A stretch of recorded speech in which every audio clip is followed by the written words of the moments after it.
कहानी। मॉडर्न कामवाली के नखरे से घर परेशान। लखनऊ के वर्मा परिवार में सब कुछ ठीक ही चल रहा था। सासू माँ शारदा देवी अपने घुटने के दर्द से परेशान थी, कोई काम नहीं कर पाती थी। बेटा अंशु दफ्तर जाता और उनका छोटा बेटा बबलू स्कूल। अंशु कहता है, रीमा मेरा बैग लाना।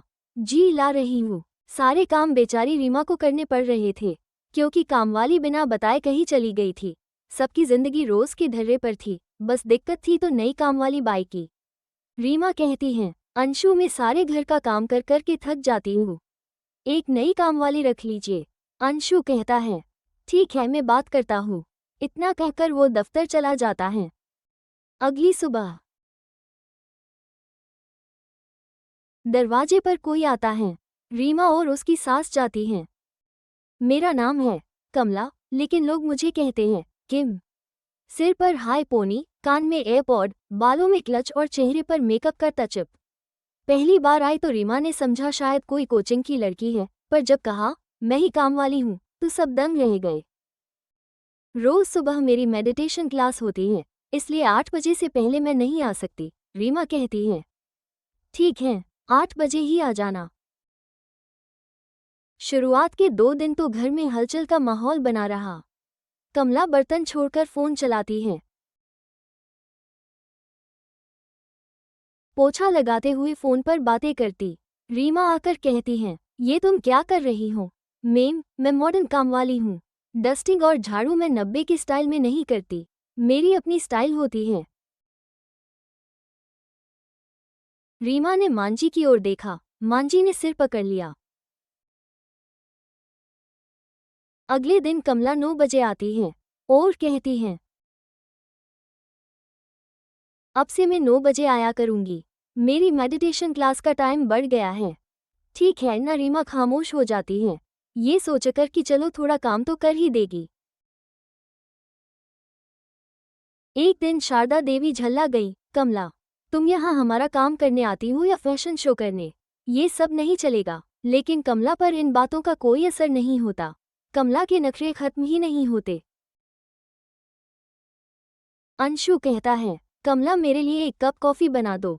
कमला कहती है, मैं किचन का काम नहीं कर सकती, आज ही फेशियल कराया है। रीमा आकर उससे बहुत छड़ती है, पर मजाल है जो उस पर किसी की बातों का कोई असर पड़ता हो। वो यहाँ काम करने नहीं बस रील्स बनाने आती है। रीमा अपने कमरे में अकेली बैठी होती है, खामोश परेशान। तभी कमला आकर कहती है, आज मेरे इंस्टाग्राम लाइव में मॉडर्न मेड हैक्स बताने हैं, तो जल्दी निकलूं। इतना कहकर वो चली जाती हैं। रीमा ने एक दिन पूछ ही लिया, कमला तुम काम करने आती हो या इन्फ्लुएंसर बनने?